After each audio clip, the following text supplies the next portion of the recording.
Welcome back to Finance Tube, ladies and gentlemen. Today's topic of discussion is which car to buy. Now, when I say which car, I am not talking about which car company or model. We are talking about whether buying a petrol car or an alternate fuel, that's diesel or CNG car.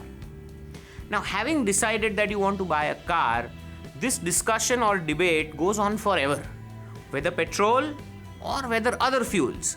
Now, of course, of late, people have started to think about other fuels like diesel and CNG because petrol is getting very, very expensive. However, which car is suitable for you is dependent on what kind of usage you have. So, studies tell us that the life cycle cost of a car is divided into three parts. Part 1 is the ownership cost, is what you pay when you buy the car. Part 2 is the running cost, which typically is your fuel.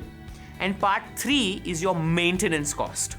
Now, in an ideal situation, these three parts are equal. So, 1/3, 1/3, 1/3. So, whatever money you spend out of your pocket during the entire life of a car is exactly in three equal parts. So, 1/3 is the ownership, 1/3 is the maintenance, and 1/3 is fuel. When we talk of fuel, the usage pattern is very, very critical. These days, the car companies are coming up with more and more fuel options and hybrids for heavy users. So if we were to throw some quick numbers at you, we can say that if your usage is less than 80 kilometers a day, then a petrol car is okay for you. Now you may ask me why.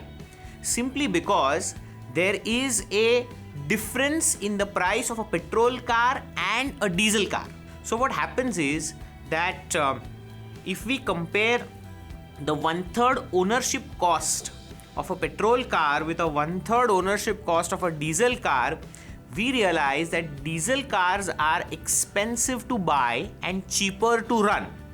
That is true for CNG or LPG as well. So what happens is that you have to pay more upfront if you were to take an alternate fuel car. In case of petrol cars are relatively cheaper.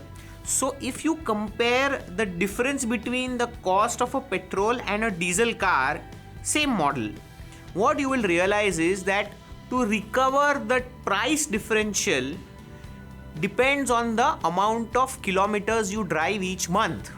So if you are driving, let's say 80 to 100 kilometers a day, then typically it would take you 2.5 years to recover the extra cost that you have put upfront in buying a diesel vehicle.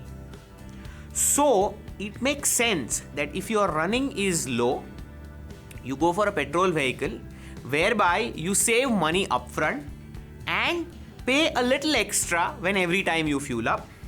But the moment you cross the threshold of 2,500 kilometers a month, or let's say 80 kilometers a day, that's the time when you can think of going for alternate fuels. So I hope this serves solving to the debate or the dilemma that you have, whether should I go for petrol or should I go for diesel or CNG. One last point, if you're considering a diesel car, of course, nowadays diesel engines are at par with petrol engines. However, you may have to factor a slightly higher maintenance cost at the end of or nearing the end of useful life of a car. So, whether to buy petrol or to buy diesel and CNG, the choice is yours. But do remember that the three factors which would influence your buying decision would be upfront ownership cost, the regular running cost, and the eventual maintenance cost. Also, the replacement cost or the price which you get when you sell a car also is different for different models. So go ahead, all the best for buying your new car. For more information like this, subscribe to our channel, Finance Tube. Point number 4, which you need to take care is, you need to pick your angel wisely. Why?